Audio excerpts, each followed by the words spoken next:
Hi friends, আমরা আগের ক্লাসে current scenario of Indian agriculture টপিকটা পড়ছিলাম। তো আজকে আমরা সেই একই টপিকই পড়ব, তবে আমরা চলো একবার দেখে নিই যে আমরা ঠিক কোথায় আছি। এগ্রিকালচার চ্যাপ্টারটাকে আমরা প্রায় 19-20টা বা 19-20টা আমরা ভাগ করেছি, মেজর টপিকে ভাগ করেছি। তার মধ্যে আমরা 3টে টপিক, মানে হয়তো 3 নম্বরটা চলছে। প্রথম টপিকটা পড়ছিলাম আমরা ইন্ট্রোডাকশন, সেকেন্ড পড়ছিলাম যে terms related to agriculture, third আজকে মানে গত ক্লাস থার্ড ক্লাস চলে গেছে, আজকে ফোর্থ ক্লাস। তো থার্ড ক্লাসে আমরা শুরু করেছিলাম যে recent scenario of Indian agriculture. তো সেটাই আমরা আজকে ক্লাসেও এক্সটেন্ড করব। তো এটা যদিও এটা রিসেন্ট সিনারিও বলা যাবে না, এটা পাস্ট সিনারিওটা বলাটা উচিত হবে, কিন্তু তবুও যেহেতু টপিকটা ছোট আমি এর মধ্যে ইনক্লুড করে দিয়েছি যেটা। আর সেই পাস্ট সিনারিওটার কিছু অসুবিধা আমরা প্রেজেন্টেও দেখতে পাচ্ছি, এর জন্যে আমি এটাকে এই present scenario of Indian agriculture টপিকের মধ্যে আমি এটা রেখেছি। আজকের আমাদের টপিক হচ্ছে গ্রিন রিভলিউশন। হ্যাঁ, father of a green revolution বা মানে সবুজ বিপ্লবের জনক বলা হয়, মানে কি সারা পৃথিবী জুড়ে ডক্টর নরম্যান ই বোরল্যাং। ইনি হচ্ছেন একজন আমেরিকান সায়েন্টিস্ট, কিন্তু ভারতীয় কৃষির জনক বা ভারতীয় সবুজ বিপ্লবের জনক বলা হয় MS স্বামীনাথনকে। ঠিক আছে, আচ্ছা। তো এই গ্রিন রিভলিউশন, ভারতে গ্রিন রিভলিউশনের কী কী অবজেক্টিভ ছিল, কী কী করা হবে এতে। গ্রিন রিভলিউশন তো অ্যাক্টিভিটি নেওয়া হলো, কী করা হবে। আচ্ছা, তার আগে আমি একবার বলে নিই যে ঠিক আমরা এই গ্রিন রিভলিউশনে কী কী করতে যাচ্ছি। প্রথমে আমরা অবজেক্টিভ পড়বো গ্রিন রিভলিউশনের, তারপর ক্যারেক্টারিস্টিক ফিচার পড়বো গ্রিন রিভলিউশনের, ইম্প্যাক্ট অফ গ্রিন রিভলিউশন পড়বো, যে রিসেন্টলি কি যে গ্রিন রিভলিউশনের কী কী ইম্প্যাক্ট পড়লো, হ্যাঁ, ভারতে কী কী ইম্প্যাক্ট পড়েছে, আর রিসেন্ট চ্যালেঞ্জ কী কী ফেস করতে হচ্ছে। কী কী অবজেক্টিভ, ক্যারেক্টারিস্টিক ফিচার, ইম্প্যাক্ট, আর চ্যালেঞ্জেস। প্রথমে আসি অবজেক্টিভ। অবজেক্টিভ ছিল যে ভালো বীজ নিয়ে মানে ইরিগেশনের জলের পরিমাণটা বিরাট পরিমাণ ইরিগেশনটা না করে যদি ভালো বীজ দিয়ে যদি প্রোডাকশন ভালো করা যায়, তাহলে জলের সমস্যাটা তাহলে আর থাকলো না ভবিষ্যৎ। এভাবে প্রচুর জল নষ্ট করে তো আমাদের প্রবলেম হবে ফিউচারে। তো সেটা এর জন্যই, যাতে ইরিগেশন যেন কম দেওয়া করা হয় এবং তাতে প্রোডাকশন যেন অনেক বেশি বাড়ানো হয়, এই ছিল মোটো 1 নম্বর। 2 নম্বর হচ্ছে কি যে হাই ইল্ডিং ভ্যারাইটি নেওয়া হবে 1966 সালে। হ্যাঁ, আর অবজেক্টিভ হিসেবে 5টা এগ্রিকালচারাল শস্য বা পণ্যকে বেশি উৎপাদন করা হবে, টার্গেট করা হয়। হুইট, রাইস, মাইজ, জোয়ার, আর বাজরা। কী কী? হুইট, রাইস, মাইজ, তারপর জোয়ার, আর কি যে বাজরা। এই কয়েকটারই গিয়ে আমরা মানে প্রচুর মানে হাই ইল্ডিং ভ্যারাইটি দিয়ে আমরা মানে বীজ দিয়ে আমরা যে প্রোডাকশনটাকে বাড়িয়ে নেব, এটাই প্ল্যান। আচ্ছা, তবে মানে দেখা গেছে যে হুইট এবং রাইসের ক্ষেত্রেই সবচেয়ে বিস্তার পাওয়া গেছে। এর জন্যে এই গ্রিন রেভলিউশনকে অনেক সময় গম এবং ধান বিপ্লবও বলা হয় কখনো কখনো। ওকে, তাহলে আমরা অবজেক্টিভ করে ফেললাম।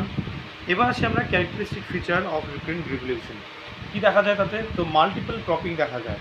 বছরে 2-3টে শস্যকে মানে হারভেস্ট করা হতো বা কিছু আবাদ করা হতো বছরে, এবং সঙ্গে ফার্মিং যে এরিয়া আছে তাকে বাড়িয়ে নিই।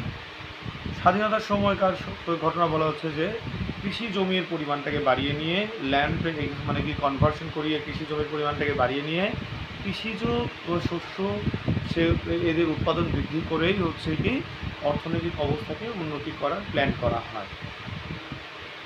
আর বছরে 2-3টে ক্রপকে রোটেশন করে তো মাল্টিপল ক্রপিংকে মানে হাতিয়ার করা হয়। আর সেকেন্ডলি ক্যারেক্টারিস্টিক ফিচার ইনস্টিটিউশনাল ক্রেডিটকে মানে কি ইনক্রিজ করা হয়। এটার অর্থ কি কেউ এগ্রিকালচারাল লোন নিতে যাচ্ছে, তো এমন কোনো ক্রেডিট করে দিল, মানে 1 বছরের মধ্যে যদি টাকাটা ফেরত দিতে পারে বা 6 মাসের মধ্যে দিতে পারে, তাহলে তাকে কোনো সুদ দিতে হবে। আর যদি তার থেকে বেশি সময় লাগে তাহলে সুদ কিন্তু দিতে হবে। এই ইনস্টিটিউশনাল ক্রেডিটকেই বৃদ্ধি করা হয়। তো আগে যেটা ধরো 10,000 টাকা ছিল, তো সেখানে এখন এগ্রিকালচারাল লোন 20,000 টাকা করে দেওয়া হলো। এইভাবে এই ছিল ক্যারেক্টারিস্টিক ফিচার্স। তাহলে কী কী বললাম? অবজেক্টিভস, ক্যারেক্টারিস্টিক ফিচার্স, আর কি এবার বলুন আমরা impact of green revolution. Impact প্রভাব কিন্তু দু রকমেরই পড়ে, একটা পজিটিভ ইম্প্যাক্ট, নেগেটিভ মানে গিয়ে পজিটিভ ইম্প্যাক্টও যেমন পড়ে ঠিক তেমনি নেগেটিভ ইম্প্যাক্টও পড়ে। তো চলো বুঝি আমরা যে পজিটিভ ইম্প্যাক্ট কী কী। যে প্রোডাকশন কিন্তু অনেক গুণ বেড়ে যায়, তারপর ল্যান্ড কনভার্সন বৃদ্ধি পায়, তাতে করে খাবারের পরিমাণটা বৃদ্ধি পায়। হ্যাঁ, আচ্ছা এবার আসি আমরা যে মানে যেহেতু কৃষিকাজ বৃদ্ধি পায়, ল্যান্ড কনভার্সন বেড়ে যাচ্ছে, অনেক বেশি জমিতে হচ্ছে কৃষিকাজ করা হচ্ছে, তো সেই ক্ষেত্রে বোঝা যাচ্ছে যে এমপ্লয়মেন্ট বা চাকরির সুবিধা অনেক বেশি বেড়ে যায়। তারপর যেহেতু মানে কৃষিজ পদার্থ বাড়ছে, তার মানে ট্রেডিংও শুরু হবে বা হচ্ছে ফ্যাক্টরিও খুলবে, তো এর জন্য রুরাল রোড মানে কি কনস্ট্রাকশন শুরু হয় এবং ইলেকট্রিফিকেশন হয়। তো পাম্প করার জন্য বা ইরিগেশন করার জন্য ইলেকট্রিক দরকার পড়ে, এর জন্য ইলেকট্রিফিকেশন করা হয় গোটা গ্রামে, প্রচুর গ্রামে করা হয়। আর ফুড ইনফ্লেশন কিন্তু কমে যায়, যে এই খাদ্যদ্রব্যের যে দাম অনেক বেড়ে যাওয়া, তো এটা কিন্তু আর আগের মতো দামটা থাকে না, সেটা দাম কমে যায়, তাহলে সবার কাছে এই খাবারটা সহজেই পৌঁছে যাচ্ছে। এবার আসি আমরা নেগেটিভ ইম্প্যাক্ট, গ্রাউন্ড ওয়াটার স্যালিনেশন। আমরা যে উপরে যে সার দিচ্ছি সেই ধানটা বা গম ভুট্টার জন্য, সেই সারটাই হচ্ছে জলের সঙ্গে মিশে গিয়ে একদম ভূগর্ভস্থ জলের তো উৎসতে চলে যায়, তো সেখানে কন্টামিনেট করে বা হচ্ছে দূষিত করে ফেলে, তাই না? তারপর হচ্ছে কি যে মানে দূষিত করবো না, মানে স্যালিনেশন, লবণাক্ত হয়ে যাওয়া বা লবণের পরিমাণ বেড়ে যাওয়া।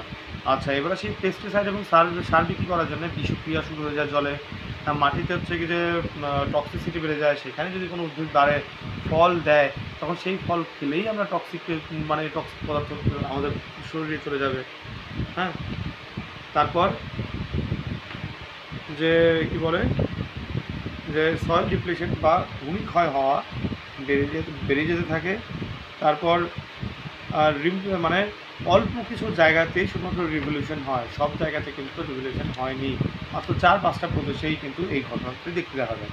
তারপর হেলথ ইস্যুস তো অবশ্যই আছে, যে স্বাস্থ্য নিয়ে প্রবলেম চলা, মানে যেহেতু বিষাক্ত পদার্থ আমাদের শরীরে চলেই যাচ্ছে, তার মানে একটা প্রবলেম তো রয়েই যায়, যে হেলথ ইস্যু তো অবশ্যই চলে আসে, তাই না? আচ্ছা, এই ছিল হচ্ছে কি আমাদের মানে নেগেটিভ এবং পজিটিভ ইম্প্যাক্ট। তো আমরা কী কী বললাম এখন পর্যন্ত? অবজেক্টিভ, তারপর হচ্ছে যে কী বলে ক্যারেক্টারিস্টিক ফিচার্স, ইম্প্যাক্ট, আর এখন চ্যালেঞ্জেস। আচ্ছা, তারপর চ্যালেঞ্জেস যে প্রবলেম কী, যে বিভিন্ন পালস যে আছে এবং অন্যান্য শস্যাদি যেসব আছে বা কমার্শিয়াল যে ক্রপস আছে, সেগুলোর প্রোডাকশন কিন্তু বৃদ্ধি পেল না, কারণ সেগুলোর মানে রিভলিউশন কিন্তু হয়ইনি। তো এটা একটা চ্যালেঞ্জ বা হচ্ছে চ্যালেঞ্জ রয়ে গেছে, এটাকে করতে হবে, কাজটাকে করতে হবে। আর হাই ইল্ডিং ভ্যারাইটির কিন্তু দাম অনেক বেশি হয়ে যাচ্ছে, হ্যাঁ তখনই বেশি অনেক ছিল। আর চ্যালেঞ্জ হচ্ছে কি, সারা ইন্ডিয়াতে কিন্তু গ্রিন রিভলিউশন হয়নি, শুধুমাত্র পাঞ্জাব, হরিয়ানা, তারপর হচ্ছে তামিলনাড়ু, হ্যাঁ মহারাষ্ট্র, এই কয়েকটাতে প্রদেশেই গ্রিন রিভলিউশন হতে দেখা যায়। তার মানে আমরা গ্রিন রিভলিউশনে কী বললাম, কে মানে গ্রিন রিভলিউশনের কনসেপ্টটা নিয়ে আসছে, তারপর হচ্ছে কি যে অবজেক্টিভ কী কী আছে, চ্যালেঞ্জ কী বলে অবজেক্টিভের পর ক্যারেক্টারিস্টিক ফিচার্স কী কী আছে, ইম্প্যাক্ট কী কী আছে, আর হচ্ছে চ্যালেঞ্জ, এখনও পর্যন্ত ইন্ডিয়ার কাছে কী চ্যালেঞ্জ আছে। ঠিক আছে, তো এই ছিল এই গ্রিন রিভলিউশন টপিকটা। তো নেক্সট ক্লাসে আমরা নতুন মেজর টপিক শুরু করতে যাচ্ছি। ওকে, বাই, অল দ্য বেস্ট।